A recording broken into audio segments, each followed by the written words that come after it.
diagramas de flujo de proceso.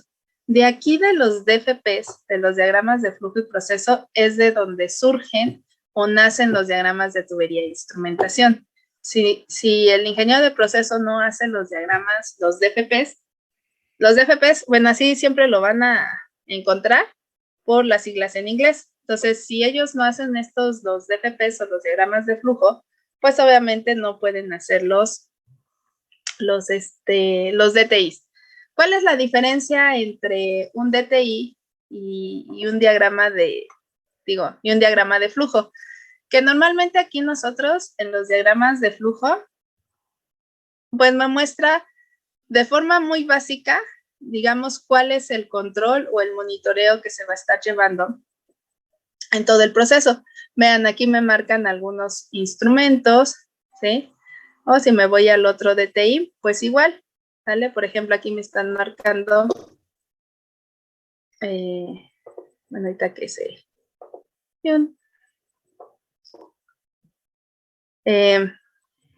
Aquí, por ejemplo, me está marcando dónde voy a tener mediciones de flujo, control de nivel, control de flujo, pero no viene toda la instrumentación. Además, algo importante que nosotros vamos a poder identificar en los DFPs, pues obviamente también van a venir los equipos de proceso. Aquí, por ejemplo, viene un equipo de proceso y me está diciendo el tag, ¿sale? Igual como en los DTIs que nosotros veíamos el tag del equipo de proceso, igual por acá en la parte de arriba nos va a decir qué equipo de proceso es el que viene ahí, ¿sí? Entonces podemos identificarlo. Y también se caracteriza porque vamos a ver como que estos rombos, ¿sí? Que estamos viendo aquí y que traen un número aquí adentro o traen unas letras, ¿sale? Estos números o estas letras son a lo que se le llaman las corridas de proceso, es decir, estas corridas, ellos hacen aquí una corrida donde van a saber cuánto es el flujo que debe de pasar aquí, a qué presión, a qué temperatura, etcétera, ¿no? Obviamente todo esto ellos lo calculan por medio de sus softwares que ellos tienen. Entonces vamos a ver que estos rombitos que están acá, o estos que traen la letra, vamos a ver que en los DFPs van a venir esos rombitos y van a venir esos datos de proceso. Dejen, llego, aquí está, ¿vale?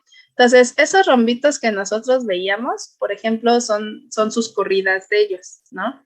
Entonces, aquí viene, ¿no? Por ejemplo, aquí me está diciendo su corrida para, en este caso, para el fluido de sulfuro, ¿sí? Donde tengamos el número 28, el tipo de fluido pues ya es un líquido y me está diciendo que tengo un flujo normal de 4,171 kilogramos por hora. Acuérdense, si ya me están dando kilogramos por hora, pues obviamente estoy hablando de un flujo másico, ¿no? ¿Cuál es su temperatura? ¿Cuál es la presión, la densidad y la viscosidad, ¿no? Que está manejando. En este caso, este fluido que está en esta corrida, en el número 28, que era donde nosotros tenemos que identificar este número en alguna parte de nuestro DFP, ¿no? En nuestro diagrama. Entonces, vean, a pesar de que tengamos azufre, ¿sí? Vamos a ver que cambian las propiedades, ¿sí? Cambian en cuanto a la cantidad de flujo que está pasando, la viscosidad, etcétera, ¿no? Entonces, y vean cómo es que aquí siempre que nosotros vemos que tenemos temperatura y tenemos viscosidad, se aumenta la temperatura, pues obviamente la viscosidad va a cambiar y de hecho aquí lo podemos nosotros checar eso. Vean, aquí tengo una temperatura de 165 grados centígrados, ¿sí? Y me dice que tengo una viscosidad de 91.1 centipoise. Pero vean qué pasa cuando al azufre la temperatura va disminuyendo. Su viscosidad va cambiando, ¿vale? Cambia su viscosidad, ¿sí? Entonces, pues ahí comprobamos esa parte que siempre nos dicen. Y aquí, bueno, viene separados por los tipos de fluidos que se está manejando en el proceso y cuáles son las corridas que lo identifican, ¿no? Por ejemplo, este es un gas ácido, pero me dice que viene en vapor, ¿no? Es un vapor lo que ya estamos manejando, ¿no? O, por ejemplo, aire, igual viene en forma de, no sé por qué le ponen vapor, igual, por ejemplo, aquí nitrógeno.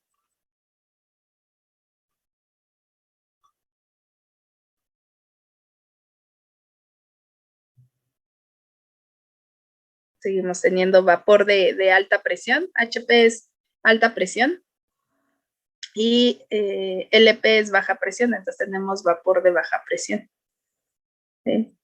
Condensados, etcétera, ¿no? Entonces toda esta parte pues viene aquí en los DFPs.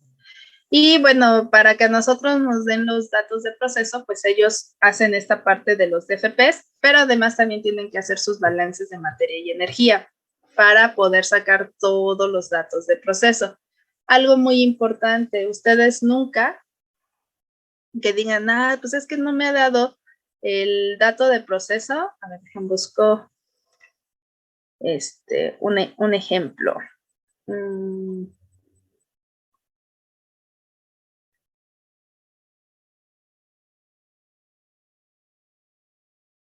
Por ejemplo, aquí, ¿vale? Aquí voy a tener, si ustedes observan, tengo aquí un controlador de flujo, entonces lo más seguro es que aquí voy a tener si nosotros lo viéramos esto en el DTI, vamos a ver que tenemos nuestro sensor, nuestro transmisor, nuestro controlador, y aquí en este punto viene nuestro elemento final de control, ¿no? Y que digan, ah, bueno, es que no me está diciendo cuánto flujo está pasando y yo lo necesito para poder calcular mi válvula de control. Entonces, muchas veces ustedes dicen, ah, bueno, veo los DFPs, ¿sí? Y aquí en el DFP veo que trae la corrida 49. Entonces, me voy a la 49 y ya me dice cuánto es el flujo normal y máximo o mínimo que podemos tener, ¿sale? Pero eso es en este punto, ¿sí? En esta parte, cuando sale aquí del equipo. Nuestra válvula la tenemos aquí. Nosotros aún no sabemos a qué distancia, digamos, va a estar nuestra válvula de donde está esta parte de la corrida, porque digamos, ah, bueno, pues aquí se ve cerca, pero a lo mejor está más alejada y no sabemos si por cuántos codos está pasando. Acuérdense que entre más codos yo tenga en una tubería, pues voy a empezar a tener pérdidas de presión. Entonces, no lo hagan así, no tomen ustedes los datos de proceso, porque ellos, a pesar de que tienen aquí sus corridas, todavía hacen de aquí a acá, hacen a través de sus balances de materia y energía, y les digo de su software, ellos empiezan a calcular pues todavía todas esas pérdidas de presión que pudiera haber, y si por ahí el flujo cambia, ¿no? Por alguna otra condición. Entonces, muchas veces el flujo que me está dando aquí puede ser diferente al que yo tenga acá, o la presión, sobre todo, ¿vale?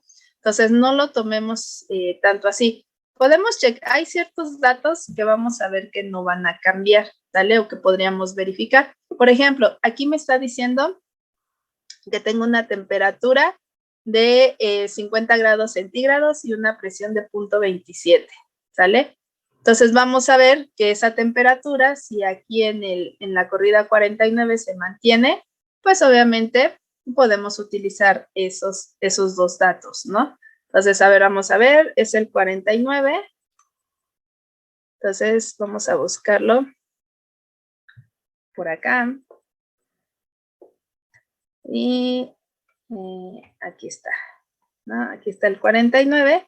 Y vean cómo así, tenemos los 50 grados centígrados, que es esta, y la presión, pues se sigue manteniendo, que son en este caso los 0.27, ¿no? Esta información sí la podemos tomar.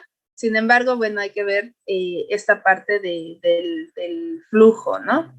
Si realmente se sigue conservando o no. Entonces, por eso les digo, por recomendación, nunca, aunque ustedes tengan los DFPs, tomen datos de proceso aquí, a menos, ¿sí? Que, por ejemplo, no sé, aquí voy a instalar un indicador de presión, ¿sí? Necesito saber cuáles son esos rangos de presión. Ah, bueno, pues sí los podría tomar, ¿no? Porque no hay cambios. Pero ya cuando hablamos de instrumentos más complejos, como son las válvulas de control o medidores de flujo, no podemos nosotros sacar esa información. Esa sí nos tenemos que esperar a que nos las dé proceso, ¿no? Porque ya son instrumentos más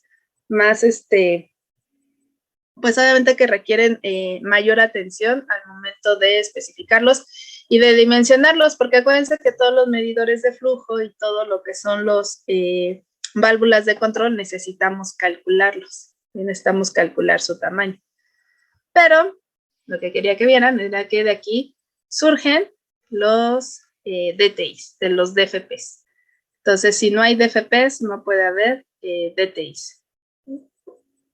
Y también para que ustedes puedan diferenciar entre un DFP y un DTI. ¿Okay? Esa era como cultura general. Y ahora sí, veíamos, no sé por qué me salí. No me acuerdo si en nuestra clase pasada, pero ustedes recuérdenme, sí habíamos visto la diferencia entre tener un transmisor conectado a un cableado directo y cuando no teníamos ese cableado directo. ¿Sí lo vimos? Sí, profesor. ¿Sí? Ok. Entonces, lo que me faltó, acuérdense que para que nosotros podamos definir, ¿sí? Si vamos a requerir un cableado directo o no, porque ya vimos que pues, tenemos muchísimas ventajas el poder instalar un transmisor. Sin embargo, no muchas veces es viable porque puede encarecer lo que es nuestro proyecto, ¿no? Entonces, de ahí nosotros vamos a determinar, permítanme tantito, Juan.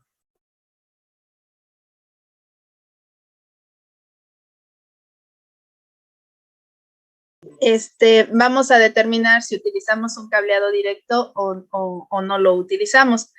Entonces, veíamos nosotros la clase pasada que teníamos aquí este diagrama de tubería e instrumentación y veíamos que teníamos aquí nuestro sensor y acuérdense que se llama cableado directo porque nuestro sensor va a enviar la información directamente a algún receptor, que puede ser un controlador, un indicador, un registrador, ¿no? Y cuando no teníamos el cableado directo, era porque pasaba el sensor, enviaba la información a un transmisor y este era el encargado de enviar la información hacia algún receptor, ¿vale? Esa es la diferencia. Entonces, para poderlo utilizar, decíamos que, bueno, si yo no tenía lazos de control tan críticos, ¿sí? Yo podía estar utilizando un cableado directo, ¿sí? Pero si ya tuviera yo lazos de control crítico, ¿sí? Pues obviamente no voy a utilizar yo un cableado directo porque ya veíamos que los termopares o los RTDs me están dando señales de bajo nivel, ¿no? Mientras que los transmisores, bueno, me están dando señales de alto nivel.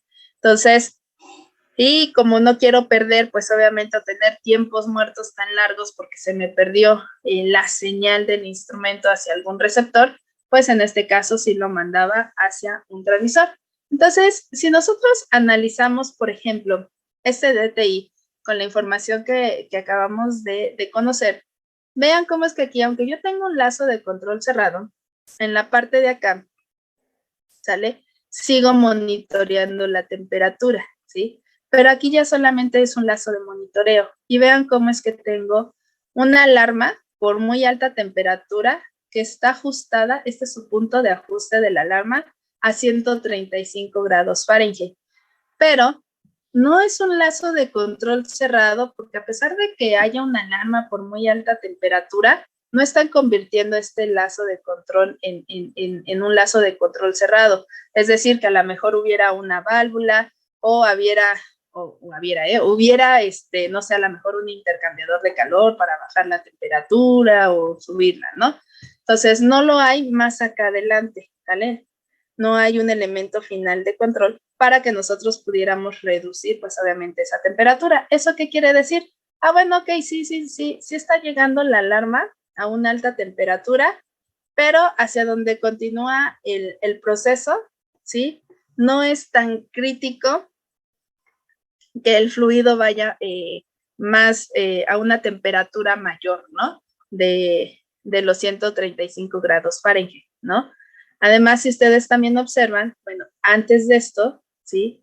Vemos que tenemos aquí nuestro sensor de temperatura y aquí también a la salida, ¿sí? De lo que está entrando acá, del fluido que está entrando acá, que es un gas, ¿sí?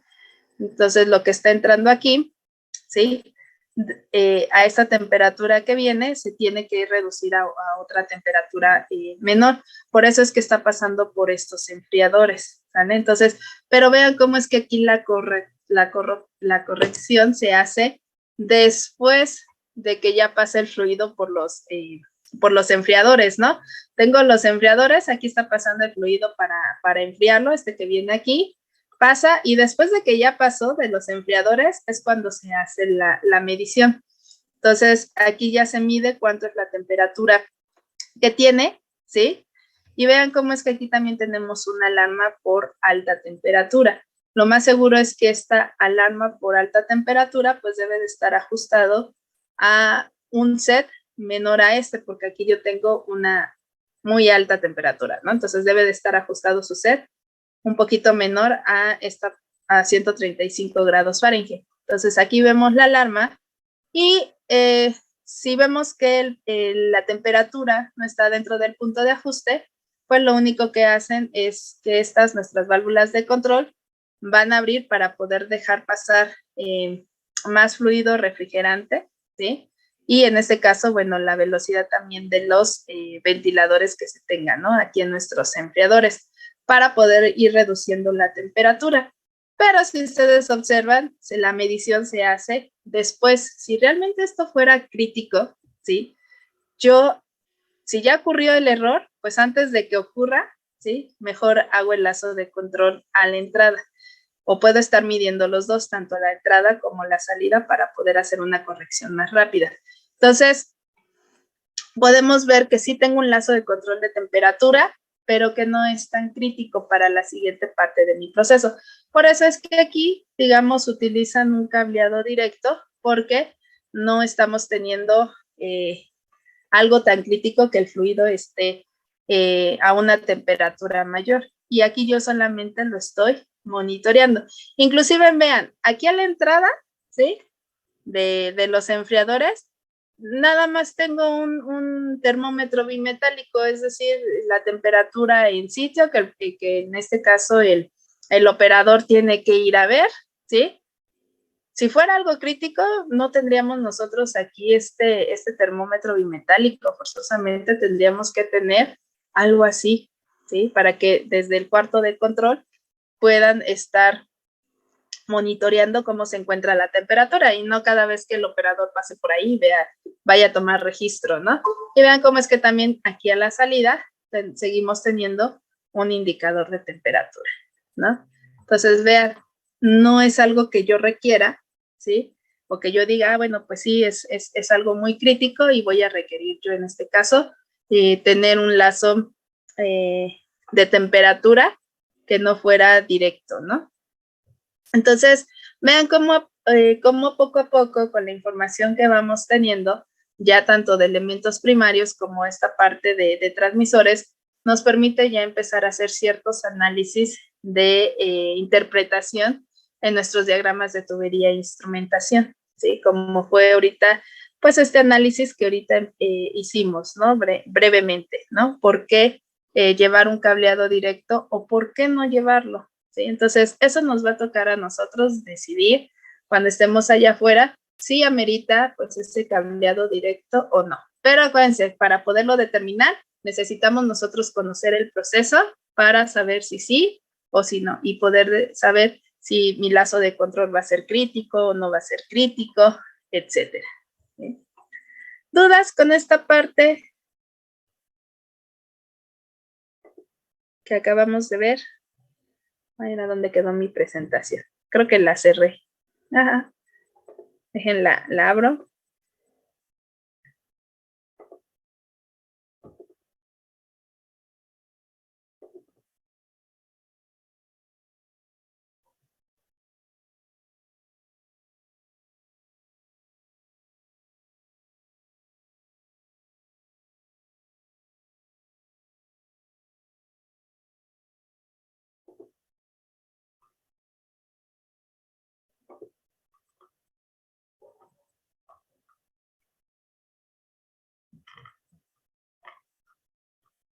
Entonces ya nosotros vimos cómo conectar pues nuestros instrumentos, las conexiones que podemos tener a cabo en los transmisores, que puede ser a 2, a 3 o a 4 hilos. Pero eso es en cuanto a la conexión eléctrica. Ahora también lo que nosotros tenemos que saber es cómo vamos a instalar nuestros instrumentos. Si ustedes recuerdan por ahí en elementos primarios, ustedes vieron algo que era el típico de instalación. Entonces recuerden que el típico de instalación me va a decir cómo tengo que instalar el instrumento y cuáles son los accesorios mecánicos que voy a requerir para poder instalar ese instrumento. Entonces, vamos a ver que también los transmisores tienen su peculiaridad para poderlos instalar. Entonces, vamos a ver cuáles son los tipos de montaje que tenemos aquí en nuestros transmisores. Entonces, en este caso, nuestros transmisores pueden estar instalados directamente en el punto de medición. ¿Esto qué quiere decir? Que es directamente en el punto de medición, que se va a encontrar instalado o conectado directamente a la tubería o al tanque donde yo voy a estar midiendo, pues, la variable, ¿sale? A eso se refiere con directamente en el punto de medición. Sin embargo, muchas veces o en algunas ocasiones vamos a ver que no nos permite poder instalar nuestro transmisor directamente en el punto de medición. Y eso puede ser muchas veces porque a lo mejor no tenemos un acceso fácil, ¿sí? O a lo mejor que donde va a estar instalado está aquí una tubería y pase otra tubería aquí muy cerquita, entonces no tengo la altura suficiente para poder meter mi instrumento, ¿no? O que, por ejemplo, muchas veces vamos a encontrarnos nosotros que el fabricante nos da los datos de la electrónica, datos que puede soportar la electrónica, por ejemplo, la temperatura. Entonces, si yo tengo una línea de vapor, pues voy a saber que ahí voy a tener altas temperaturas. Entonces, yo no puedo dejar instalado ahí mi transmisor porque tarde que temprano la electrónica se va a descomponer y va a fallar. Entonces, necesito alejar a mi instrumento, es decir, no lo voy a conectar directamente en el punto de medición, lo voy a alejar. Y a eso se le conoce como housing remoto o yugo, ¿sale? Y este housing remoto yugo lo puedo instalar tanto en pared como en un tubo. Entonces, ese tubo es un montaje, o ese montaje en tubo no es más que un pedestal. Y ahorita lo vamos a ver. Y el montaje en pared o en una superficie plana, bueno, es porque yo ahí lo puedo instalar mi instrumento, ¿no? Entonces, si nosotros vamos a requerir de esta instalación de un housing remoto, tenemos que hacérselo saber al proveedor.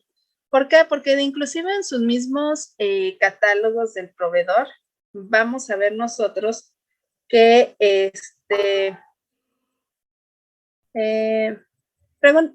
permítanme tantito, jóvenes.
Entonces, les decía que nosotros tenemos que indicarle al fabricante si nuestro transmisor va a estar instalado en un housing remoto. Y si es en un housing remoto, si va a estar instalado en tubo o que es un pedestal o en alguna superficie o panel, ¿sale?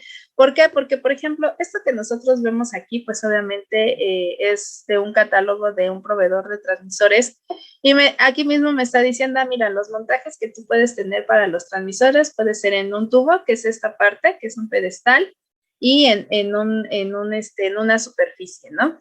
Entonces, si es así, necesito que me indiques, ¿sí? Cómo vas a instalar el instrumento para poderte yo dar estos accesorios para que tú lo puedas instalar, ya sea en el pedestal o en el tubo o en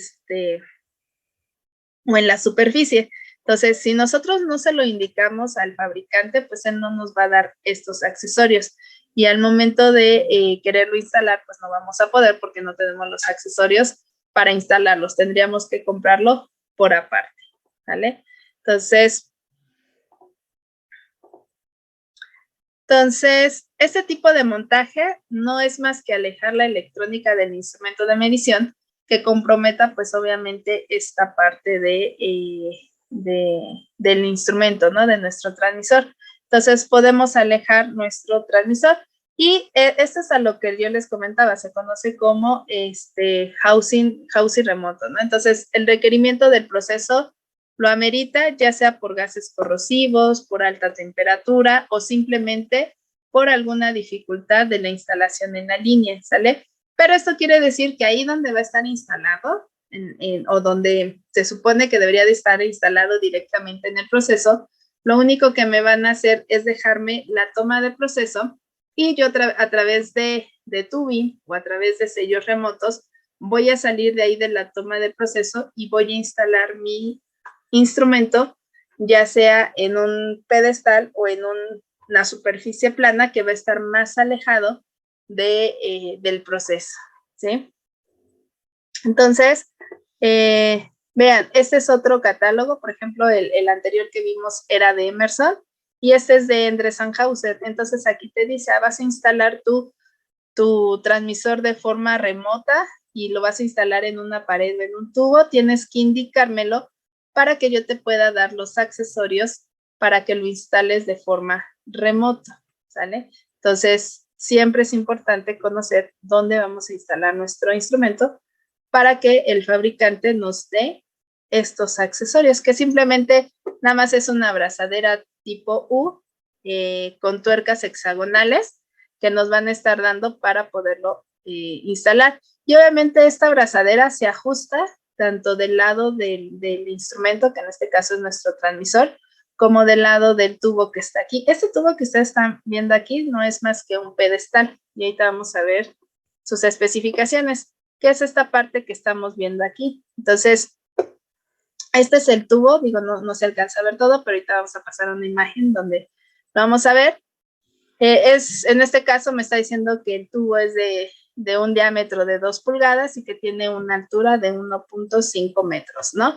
Y para que tú lo puedas sujetar hacia el piso, pues obviamente necesitas, este tubo debe de estar soldado a una placa, ¿sí? Y esta placa pues es la que se va ¿cómo se llama? A sujetar hacia el nivel de piso, ¿sí? Y obviamente la sujeción la vas a hacer por medio de barra en anclas o por esta tuerca, ¿sí? Pero muchas veces nosotros nos vamos a encontrar que este tubo está instalado en un dado de concreto.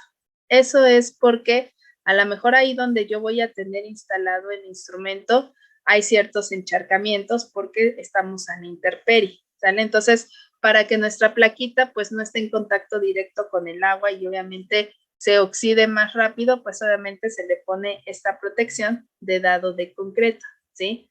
Entonces, y en la parte de arriba de nuestro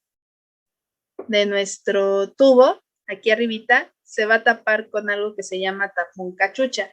Ese tapón cachucha pues sirve para, ahora sí que tapar el tubo y evitar que se le acumule basura o si está en la intemperie, pues obviamente que se llene de agua, ¿no? En este caso por la lluvia, ¿no? Entonces hay que ponerle su tapón cachucha, que es esta parte de aquí arribita. Entonces también eso es parte de nuestro montaje, ¿no? Ese tapón cachucha. Y, por ejemplo, vamos a ver que no necesariamente, por ejemplo, la imagen que veníamos aquí, solamente teníamos un solo instrumento instalado aquí. Este pedestal puede tener muchas formas de diseño y va a depender del número de instrumentos que nosotros vamos a instalar de forma remota.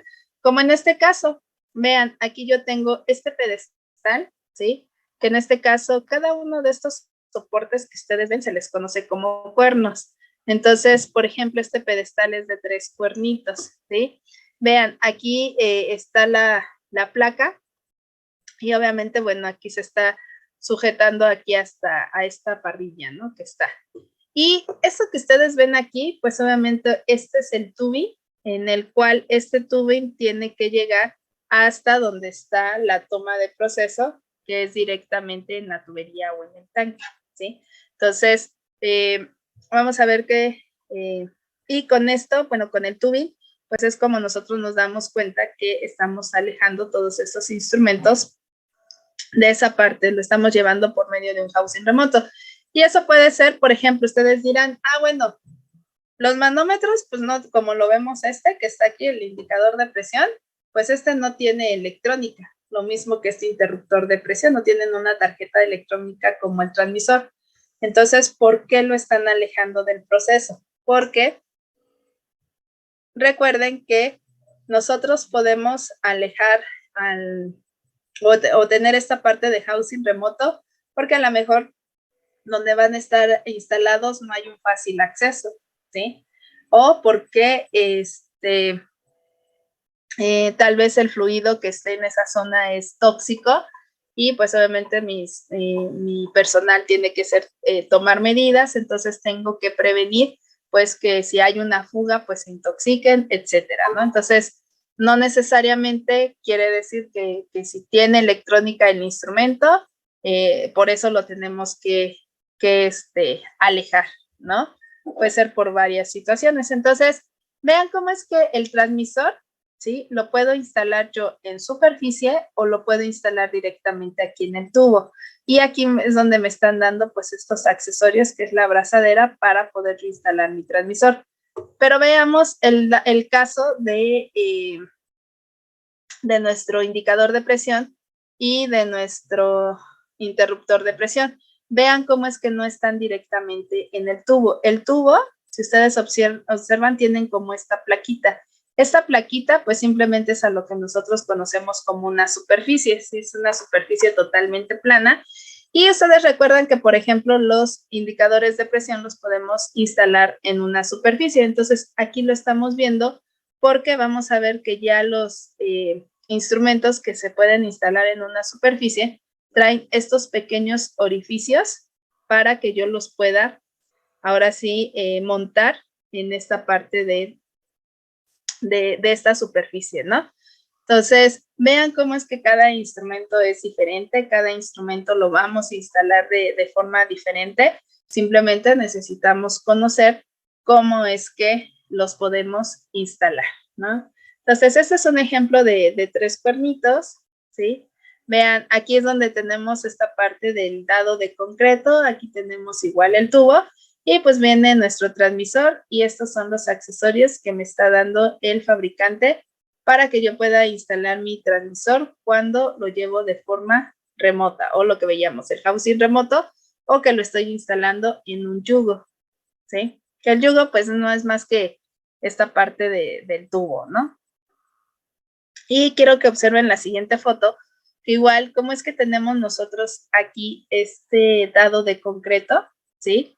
Y vean cómo es que aquí hasta tenemos una coladera y pues obviamente quiere decir que tenemos ahí ciertos encharcamientos. Por eso es que utilizamos ese dado de concreto para poder proteger el tubo, ¿sí? Y que no se oxide más rápido, ¿no?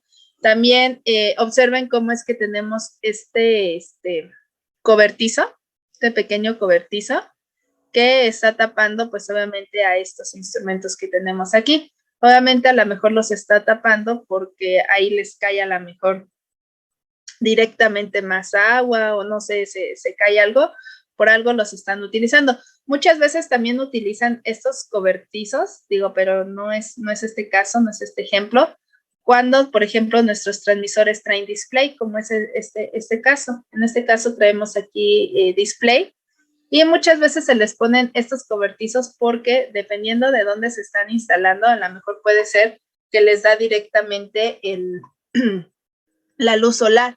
Y ustedes saben que cuando tenemos mucha exposición de luz, pues cualquier display nos cuesta trabajo ver la pantalla. Inclusive ustedes lo han visto con su celular, cuando están en un lugar donde tenemos mucha luz solar, pues nos cuesta trabajo ver lo que tenemos y nos tenemos que acercar hacia la sombra para poder visualizar. Lo mismo pasa igual a nivel industrial. Si traen display y sabemos que donde van a estar instalados el sol les da directamente, y si mi operador quiere tomar la información que viene aquí en el display, pues simplemente no va a poder, porque no va a poder verlo, ¿no? Por tanto brillo que hay, ¿no? Entonces se les ponen estos pequeños cobertizos, ¿vale? Y vean cómo es que podemos tener diferentes formas o estructuras. Por ejemplo, este es una estructura o un pedestal de 2 cuernos, pero vean cómo yo aquí tengo instalado 4 instrumentos. Algo importante que veíamos nosotros acá, que la altura que me dice que debe de tener nuestro tubo debe de ser de 1.5 metros. Inclusive, por ejemplo, acá, si ustedes observan, vean la distancia que tiene el tubo, que en este caso son 1200, ¿sale? Y todavía aquí tengo el dado de concreto, tiene una altura de 150 milímetros, ¿no? Entonces, nos debe de dar máximo a una distancia de 1.5 metros, y eso es para que todos podamos tener visibilidad si los transmisores tienen un display, poder tomar lectura.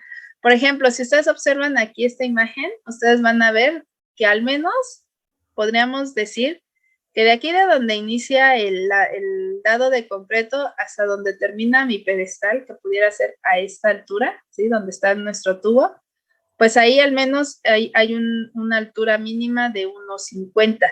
Pero vean cuánto es que está saliendo todavía de aquí, de este punto, hasta donde yo tengo el display de esos transmisores, ¿vale?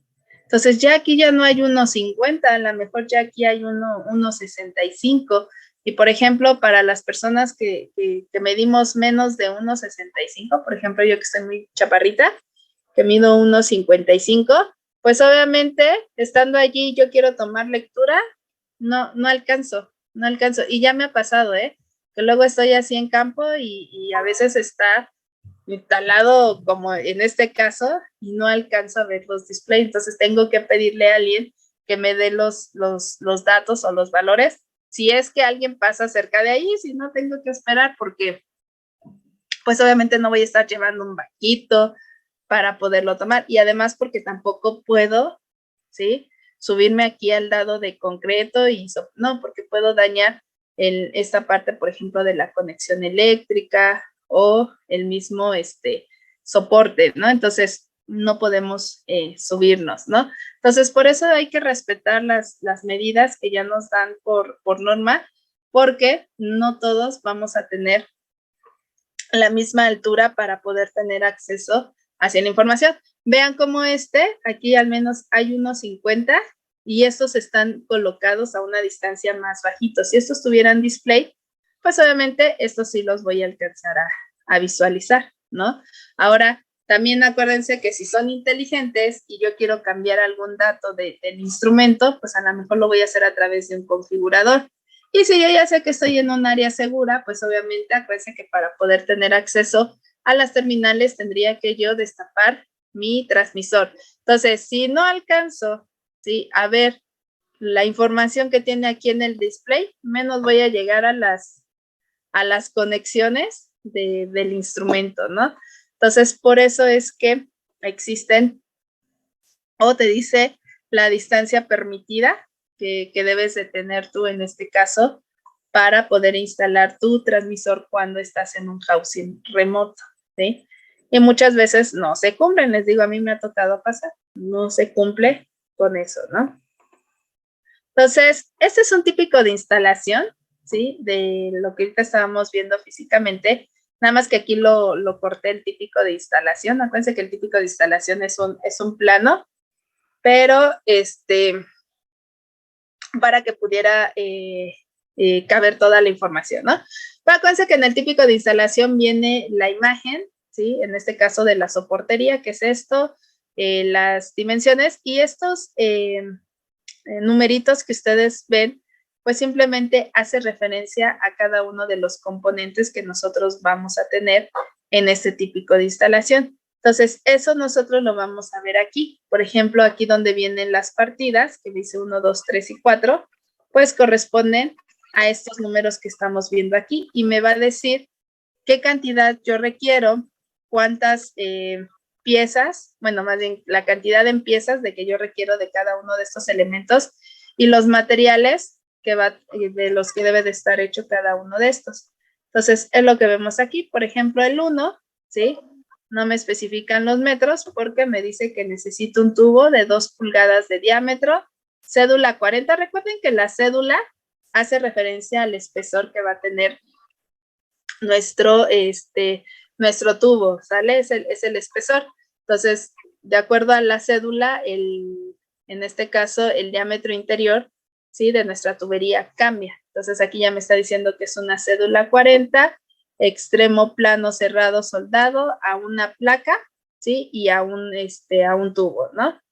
Y, por ejemplo, el 2, ¿sí? Que veíamos acá, este es el 2. Aquí está haciendo la descripción del tapón cachucha que se debe de soldar hacia el tubo, ¿sí? Entonces aquí me dice, bueno, nada más requieres una pieza del tapón tipo cachucha, soldable, a tope de 2 pulgadas de diámetro. Ese diámetro coincide con el diámetro del tubo y me dice que también debe de ser cédula 40. ¿A qué se refiere que es a tope? Pues obviamente que quede exactamente aquí al ras de donde termina el tubo, ¿no? Entonces, es así como nosotros lo hacemos nosotros estos dibujos de la instalación, de los materiales que se requieren. Más aparte, en la hoja de especificación nosotros tenemos que indicar si nuestro transmisor va a estar instalado en housing remoto para que el proveedor nos dé esos accesorios, ¿sí? Y vemos que en la parte de abajo nuestro tubo debe de tener estas plaquitas de refuerzo, pues obviamente para evitar que nuestro tubo se vaya chueco, sino que siempre se mantenga pues obviamente vertical. Y podemos tener también instrumentos que estén instalados en pared o en superficie. Entonces, vean cómo es que aquí, normalmente esta aplicación que nosotros vemos, aquí nosotros tenemos estos transmisores de nivel, ¿sí? Que están en un tanque y a veces hay tanques que son muy, muy, muy altos, ¿no? Entonces, para evitar que nuestro personal esté subiendo a tomar medidas, ¿sí? Lo que se hace es que, por ejemplo, estos transmisores mandan la señal a un receptor. ¿Cuál es el receptor? Pues este es el receptor que simplemente es un indicador y este indicador yo ya lo puedo instalar ahora sí que al pie de donde inicia el tanque, ¿no? Ahí lo voy a instalar y pues obviamente ya tenemos acceso a la información que están midiendo estos transmisores. Y vean cómo es que aquí los transmisores son ciegos, ¿sí? También eso radica cuando nosotros vamos a pedir un transmisor con indicador o un transmisor ciego. Si sabemos que no tenemos tan fácil el acceso, ¿sí? Pues obviamente yo voy a pedir transmisores ciegos. ¿Por qué? Porque no tengo la facilidad de poder pasar y tomar lecturas, etcétera. Entonces pido transmisores ciegos si yo sé que donde van a estar instalados se puede pasar, como en este caso que veíamos aquí, tomar las lecturas, pues obviamente los pido con un display, ¿sale? Pero obviamente que esto quede a las alturas que debe de ser, ¿no? Entonces, en eso radica en que si los voy a pedir los transmisores ciegos o si los voy a poner con display. A mí muchas veces me ha tocado ver, en serio, jóvenes, que a veces hay tuberías que pasan a una distancia de más de 3 metros y luego ya cuando ves dónde está el transmisor, lo ves que lo pidieron con display, ¿no? ¿Para qué lo vas a pedir con display si nadie va a estar subiendo a tomar lecturas o medidas hacia donde está instalado, ¿no? Entonces, tengan en cuenta eso, chicos, porque les digo, yo he visto muchas veces esos casos y eso fue porque especificaron mal desde un principio su instrumento, ¿no? Su transmisor. No vieron dónde iba a estar instalado mi instrumento, ¿no? Entonces, esto es en superficie porque si ustedes observan, vean cómo es que traen estos pequeños orificios para que yo aquí pueda meter la sujeción hacia la superficie. Entonces, estos son en superficie, siempre se van a caracterizar porque tienen estos pequeños orificios, y los que van en yugo, pues simplemente vamos a ver que no tienen esos pequeños barrenos, sino simplemente me tienen que dar las abrazaderas para poderlo sujetar, como es en este caso, ¿sí? Y también puede ser que muchas veces nosotros nos encontremos, vean por ejemplo este diseño, es también de un pedestal, pero aquí es de 4 instrumentos. Puedo yo instalar aquí hasta 4 instrumentos. Y muchas veces nosotros nos vamos a encontrar en que no solamente tengo 4 instrumentos que voy a mandar de forma remota, sino a veces tengo una cantidad impresionante de instrumentos que voy a estar enviando o los voy a estar instalando de forma remota. Y entonces ahí yo no voy a estar colocando pues varios pedestales, ¿sí? Para poder completar el número de instrumentos que van a estar instalados de forma remota. Entonces, en esos casos se utilizan lo que son los racks de instrumentos, que también nosotros diseñamos ese rack de instrumento. Entonces, ahorita, antes de que pase a la siguiente imagen, vean cómo es que aquí en el típico de instalación, vean la distancia. Me dice, bueno, de aquí hasta acá debe de medir 1,100 m, ¿sí? Y del soporte todavía 300 más 150 milímetros de ¿cómo se llama? De dado de concreto, ¿no? Entonces vean cómo es que no rebasamos el 1,5 m, ¿sí? A pesar de que, por ejemplo, estos que van a estar instalados hasta acá arriba, no está más allá de 1,5 m, ¿sí? Eso es para que podamos tener, sea accesible, ¿no? Al operador, ¿no? Y pueda tomar la información pertinente. Entonces, esto es lo que yo les comentaba. Esto es un rack de instrumentos, ¿sí? Vean cómo es que tengo una gran cantidad de instrumentos que estoy instalando de forma remota porque el proceso no me lo permite instalar directamente el instrumento. Entonces, me los llevo a un rack, ¿sí? Este rack, por ejemplo, es de una plataforma y es de la de perforación. En la plataforma de perforación, pues es donde se extrae pues todo el crudo, ¿no? Entonces, ese rack se encontraba allí, ¿no? Entonces, vean cómo es que traemos aquí tanto transmisores como indicadores de presión. Entonces, vamos a ver que estos indicadores de presión, pues están instalados en una superficie porque aquí viene, pues obviamente esa superficie plana, ¿no? Y los transmisores no necesariamente los necesito instalar en la superficie, puede ser directamente aquí en el tubo o en el yugo. También acá tenemos esta parte del rack de instrumentos, ya se conoce como un rack de instrumentos, donde vean cuántos transmisores tengo aquí instalados. Inclusive aquí mismo en el rack vamos a ver que tenemos este registrador, ¿no?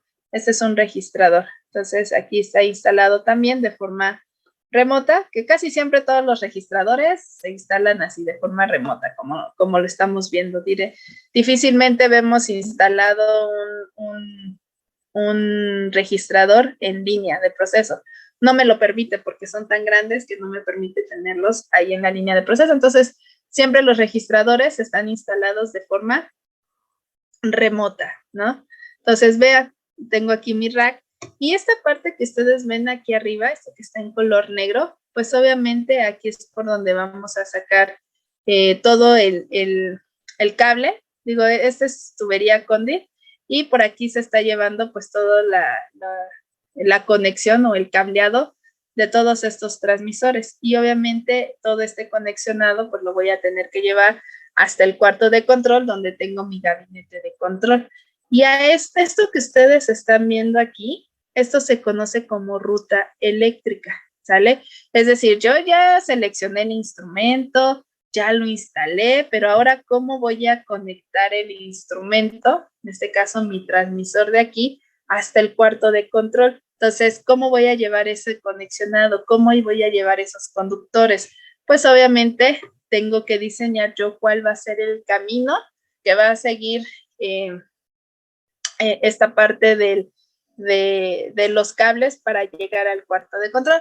Por eso es que ustedes más adelante, o no recuerdo si en este semestre, llevan una materia que se llama instalaciones eléctricas, porque ahí se van a dar cuenta de que ustedes tienen que hacer estos ruteos, ¿vale? Entonces, como yo lo tengo que hacer, ¿sí? Para conectarlos, para que se alimente, en este caso, mi transmisor, la señal de control llegue hacia el cuarto de control, etcétera. El ruteo eléctrico me permite, ¿sí? No solamente conocer por dónde va a ir todo mi cable, sino me permite también conocer cuántos son los materiales eléctricos que voy a requerir yo para instalar, por ejemplo, todos estos transmisores, ¿vale?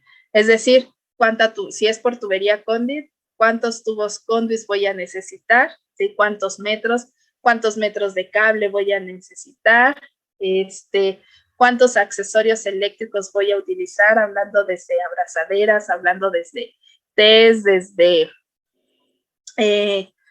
todos los conectores que podemos tener para la instalación eléctrica. Entonces, eso me lo permite hacer por el ruteo eléctrico. Yo puedo sacar todos esos materiales, ¿vale? Después por ahí les voy a enseñar los planos de cómo se ve un ruteo eléctrico de nuestros instrumentos y cómo se sacan bueno, no cómo se saca, porque eso les digo, los ven más adelante, pero sí cómo es que a través de esa ruta eléctrica nosotros podemos determinar todos los materiales. Inclusive nosotros tenemos que calcular si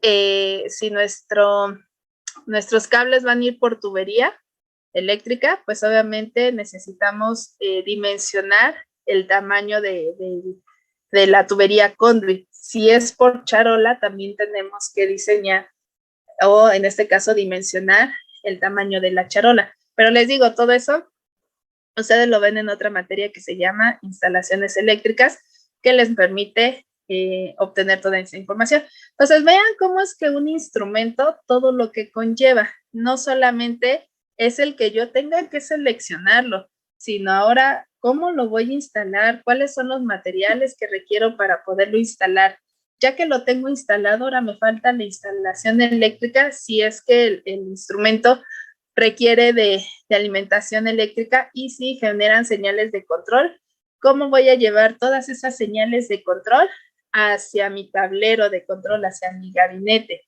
Y una vez que estemos ahí en el gabinete de control, nosotros tenemos que seleccionar el tamaño del gabinete de control, cómo van a estar formados todos los componentes que va a llevar el tablero de control, lo que son los accesorios, por ejemplo, el PLC que va a estar ahí en mi tablero de control, además de que yo tengo que programar el PLC y poder determinar cuáles son las estrategias de control que voy a utilizar para esta parte del proceso, ¿sí? Cuáles van a ser también, por ejemplo, si es un lazo de control, cómo voy a estar cerrado, cómo voy a estar yo, dándole mis valores de proporcional, integral, derivativo hacia nuestras diferentes variables, ¿no? Entonces, vean todo lo que nosotros como ingenieros en control de automatización vamos a hacer, ¿no? Y esto solamente abarca el área de proceso, ¿sí? El área de proceso. Por eso es que ustedes en octavo y noveno semestre llevan una especialidad que van a elegir, ¿sí? Que puede ser procesos industriales, que es todo esto que yo les estoy comentando. Pueden llevar la parte de manufactura, que es otra parte muy importante de la automatización y que obviamente también lleva cada uno de casos para poderlos instalar. Así como nosotros estamos viendo esta parte de la instrumentación que es para proceso, lo mismo sucede para manufactura, ¿sale? Y lo mismo va a suceder para los que elijan la optativa de control de procesos, ¿no? Entonces, todo al final del día va a sumar, porque al final todo esto es lo que nos hace a nosotros, pues, ser ingenieros en control y automatización. Entonces, si nosotros estamos en la parte de proceso, ¿sí? No solamente vamos a trabajar nosotros solos, sino muchas veces vamos a ver que tenemos que trabajar con otras disciplinas. Los proyectos de proceso, digo, en el área de proceso son interdisciplinarios. ¿Qué quiere decir? Que a veces tenemos que trabajar con el ingeniero eléctrico, necesito trabajar con el ingeniero civil o con el mecánico, o ya lo vimos, vamos mucho de la mano con los ingenieros químicos de proceso, porque necesitamos mucha información de ellos para que nosotros podamos desarrollar nuestra ingeniería, ¿no? Entonces, siempre vamos a ver que en esta parte de procesos industriales vamos a estar trabajando con varias disciplinas, ¿sí? Y eso qué quiere decir? Que de forma básica yo debo de conocer la información que las otras ingenierías están manejando. Por ejemplo, ahorita ya vimos nosotros los DFPs de proceso. ¿Y para qué me pudiera servir esta parte de los DFPs de proceso? Yo ya vi de forma general qué son sus corridas, por qué vienen esos números. Entonces, así para cada una de las diferentes disciplinas, nosotros tenemos que saber qué información es la que estamos buscando en la que ellos realicen. Por ejemplo, los mecánicos, tenemos que ver mucha parte de cuando tenemos recipientes a presión, tenemos que ver sus planos de sus equipos, porque si nosotros tenemos instrumentos instalados en esos recipientes a presión, tenemos que asegurar que el ingeniero mecánico me esté dejando las boquillas. Las boquillas es donde yo voy a estar instalando mi instrumento. Entonces, tengo que verificar que ese tanque o ese equipo esté la boquilla para que yo pueda instalar mi instrumento. Hay ocasiones en que al ingeniero mecánico se le pasa y si yo no revisé esa información, no me va a dejar la boquilla para que yo pueda conectar mis instrumentos, ¿sí? Y así como nosotros revisamos información de otras disciplinas que requerimos para poder hacer toda esta parte de la instrumentación, ellos también van a revisarnos cierta información de nosotros que ellos requieren para poder elaborar, pues obviamente, su chamba, ¿no? Por ejemplo, aquí me dice, el civil intervendrá en el diseño de registros, dados de concreto y en algunas ocasiones la soportería. Esta parte del diseño de registro es cuando, por ejemplo, nosotros, ustedes saben que las instalaciones eléctricas las podemos llevar de forma aérea o de forma subterránea. Entonces, si nosotros estamos llevando la instalación eléctrica de forma subterránea, vamos a encontrarnos mucho con esta parte de los registros. Los registros no es más que, por ejemplo, tal vez ustedes lo han visto, a veces con los de Telmex, que abrieron una parte del piso porque abajo ahí tienen sus conexiones de cable. Eso es un registro, ¿sí? Entonces, para que el civil pueda hacer el tamaño del registro, tiene que saber cuántos cables se va a llevar de forma subterránea. Entonces, nosotros tenemos que darle la cuantificación de todos esos conductores y de la tubería conduit que va a estar llegando o va a estar yendo de forma subterránea para que ellos hagan los registros. Los registros, ellos definen dónde o en qué punto se van a poner los registros, ¿sale? Entonces, nosotros en sus planos nada más vamos a ver dónde van a estar nuestros registros. Pero para que ellos lo puedan hacer, necesitamos darle ese dimensionamiento de todos los cables que vamos a llevar de forma subterránea. Entonces, vean cómo es que, pues, toda esta parte es de forma interdisciplinaria. No solamente vamos a manejar nosotros información, sino requerimos información de otras disciplinas y viceversa, ¿vale? Y vamos a ver esta parte de instalar los transmisores, pero este es específicamente para la variable de presión. Entonces, dependiendo si nosotros tenemos un líquido o si tenemos un gas o si tenemos un vapor, ¿sí? ¿Cómo debemos de tener nuestras tomas de proceso en las tuberías? Entonces, vamos a verlo. Que, por ejemplo, déjenme voy para acá. Si nosotros tenemos líquidos, ¿sí? La toma de proceso es esta. ¿sí? Entonces, ¿en qué dirección vamos a dejar esta toma de proceso? Esta toma de proceso la podemos dejar nosotros de forma lateral o por la parte de abajo de la tubería. Eso es cuando nosotros tenemos líquidos. ¿Por qué no por la parte de arriba? Porque hay ciertos líquidos que a cierta velocidad tienden a evaporarse. Entonces, si se evaporan, pues obviamente no solamente yo voy a estar midiendo el líquido del fluido, sino también ese gas o ese vapor que está desprendiendo ese líquido. Entonces ya se vuelve un error en la medición de mi instrumento. Entonces recuerde, para la variable de presión, si yo tengo líquidos, mi toma de proceso debe de estar de forma lateral de la tubería o por la parte de abajo, ¿sí? Dado caso contrario, si nosotros tenemos gas, si tenemos gas, ¿sí? Si nuestro fluido es un gas, las tomas de proceso no las tienen que dejar, ya sea por la parte de arriba, como aquí lo estamos viendo, porque igual hay ciertos gases, ¿sí? Que me pueden formar condensados. Entonces, si yo instalara esta toma por la parte de abajo, ¿sí? No solamente voy a estar midiendo el fluido del gas, sino también voy a estar midiendo esos condensados. Entonces, voy a tener una medición errónea en nuestro instrumento, ¿no? Entonces, cuando tengamos nosotros aplicaciones de gas y es para la variable de presión, mis tomas de proceso deben de estar por la parte de arriba de la tubería, ¿sale? Aquí, por ejemplo, vemos la aplicación en flujo porque acuérdense que este tipo de medidor es por presión diferencial y aquí sí es de presión totalmente, ¿no? Entonces te dice cómo debes de instalarlo. Y si tenemos nosotros aplicaciones de vapor, las tomas deben de estar de forma lateral, ¿sí? Como lo vemos aquí. ¿Por qué? Porque si nosotros lo instalamos por la parte de abajo, pues obviamente ustedes saben que el vapor forma condensados, entonces sucedería exactamente lo mismo que con el gas.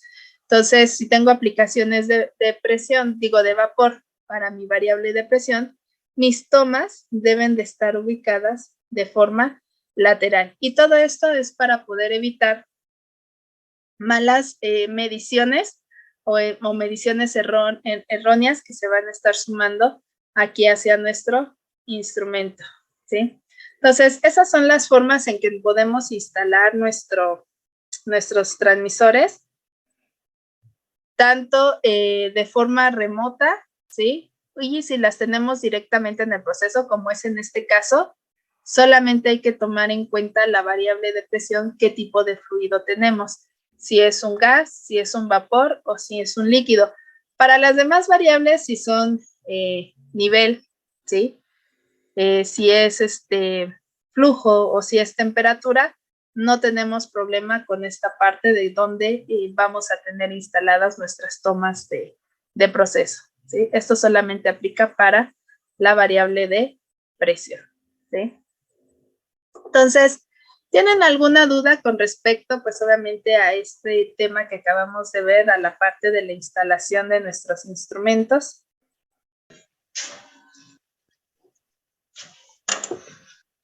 ¿No? ¿Ninguna? Ok. Entonces, si no tienen dudas, jóvenes, pues nos estamos viendo el día de mañana. Cuídense y nos vemos mañana. Pasen una linda tarde. Hasta luego.